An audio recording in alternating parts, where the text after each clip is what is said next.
In the last class, we saw about characteristics of management, and in today's class, we will see what are all the objectives of management and importance of management and nature of management. So, first thing, objectives of management. There are three objectives, large objectives of any management. The first is organizational objectives, second is social objectives, and third is personal objectives. Let's see them one by one. What is organizational objectives? Every organization will have three key objectives to tick, which are survival, profit, and growth. So, what is survival? Survival is like how we feel that we prioritize survival above everything. The same way, every organization will also prioritize survival above everything, which is to make sure that the going concern of that business is not affected. So, that's the first point, which is if you keep making consistent losses, the more losses you make, you will erode your capital. And at one point, you will empty the entire capital. And if the capital of the business vanishes, the entire business also vanishes. So the point is stay alive and protect the capital. This is about survival. The next thing is profit, which is quite obvious, right? Every business wants to make profit. Even if something is established as a not-for-profit organization, they will also ensure that they don't waste their monetary resources so that they will be able to carry out their core objective in a much more effective way. So profit is the foundation aspect of any business. So that is quite obvious point. So make profit so that your business grows. The next point is growth. And we can also see profit as, you must have heard this, profit maximization, which is let's make as much profit as possible to take steps to grow our profits as much as possible. The third aspect is growth. You should make profit, and the profit should also be growing in number. It should also be increasing over the years. I'll give you an example. 20 years ago, we could do a lot with 100 rupees.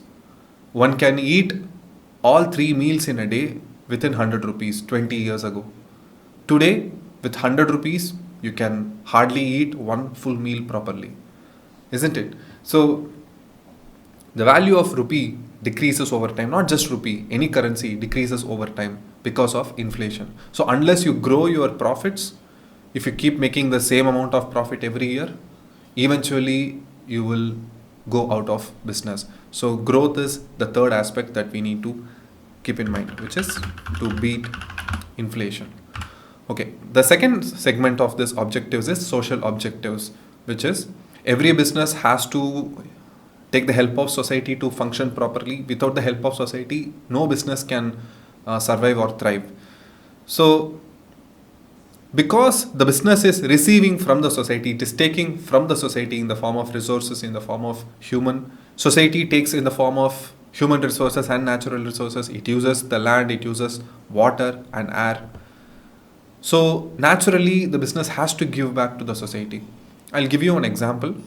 Under the New Companies Act, there is a new provision called corporate social responsibility, which is if a company reaches a certain threshold, if it makes money, you can see the provision here, the applicability of CSR in India. The provision of CSR applies to every company. You don't have to get into the details of this provision, just to make sure how even the Companies Act, even the government is promoting the societal welfare to be taken care by certain companies. If the company makes more than 500 crores, 1000 crore turnover, and if it has more than 500 crore net worth, and if it has a net profit more than 5 crores, it has to spend at least 2% of its average net profits. Again, don't get lost in the details. It is just to make you understand this is even compulsory for certain companies. So that's the importance of social objectives. You could not be a company, you could just be a partnership firm, or you could just be a sole proprietorship firm. You are most welcome to serve to the society. The more you give back to the society, the more it will get returned to you in some form. So that is social objectives. And the last is personal objectives. You have to understand the meaning of personal. So don't confuse this with personal, personal. It's not personal, it's personal. Personal, it means employee. employees of a business is called personnel. What is personnel's objective?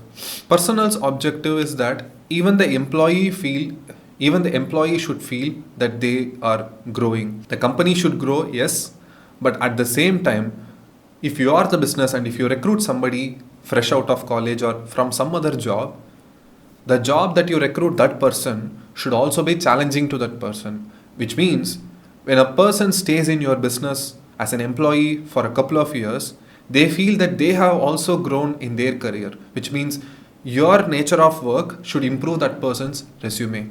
If the person doesn't feel challenged enough, then they will eventually leave the job and go for some other business, some other employment.